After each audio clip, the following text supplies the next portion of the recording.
And in Pittsburgh, Kevin Miller. Kevin is host of the Kevin Miller Show on KDKA Radio in Pittsburgh. Kevin, Jane, welcome to you both. And like so many others, I could not believe what Michael Savage said on his radio show, The Savage Nation, about autism. Listen to this. You know what autism is? I'll tell you what autism is in 99% of the cases. It's a brat who hasn't been told to cut the act out. That's what autism is. Jane, I'll begin with you. Is there any excuse for what Michael Savage said?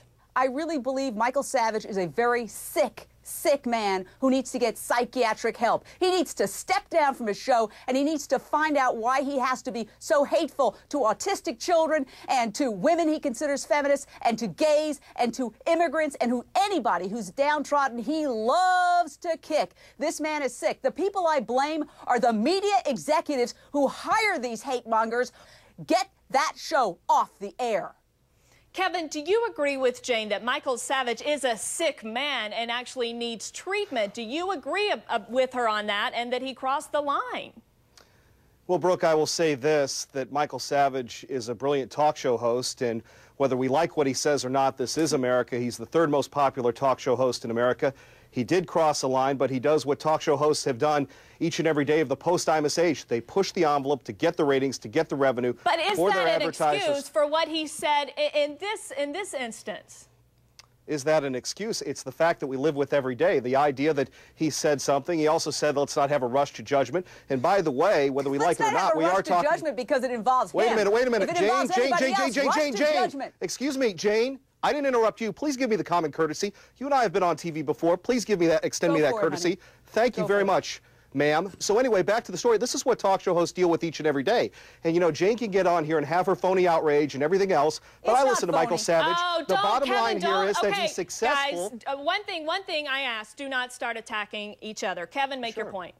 The point is, Michael Savage crossed a line. He's going to have to deal with it. He did his job. People are talking about autism. You're saying people are talking about autism? They are. He is spreading misinformation about autism. Ignorant people, millions of them listening to his radio show, might hear this and then behave cruelly towards kids with autism based on this misinformation, because when they see these kids who are silent and uncommunicative and rocking back and forth, they might assume, listening to Michael Savage, that this is a brat who's making this up and then attack the child. Savage said he was taken out of context, that he was just trying to emphasize a point about the over-medication of kids.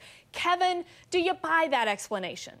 I do, because I do listen to Michael Savage, and I find him brilliant. He has 2 master's degrees. He has a doctorate from the University of California at Berkeley. He's doing a job that, Brooke, that every talk show host does. Whether we agree with him, whether we like him or not, he succeeds in the marketplace. He's getting us talking about something that, that most people don't. And by the way, all this attention is actually helping the folks with autism because, again, we're talking about it. He says things on his radio show, on his radio stations, that people may think about. He's destroying, you know, popular myths that, again, we're talking about today. So I think, Brooke, it is a win-win for everybody here. Oh, Jane, do you agree that it's a win-win for everybody, that it's actually helping people with autism? No, that's why people who have children with autism are protesting outside the station saying this man should be fired. We could talk about this for hours, you, me, and Kevin, but I do have to end it there for now. Thank you both so much for your opinions. Jane, Velez, Michell, Kevin Miller, thank you for joining us. Thank you.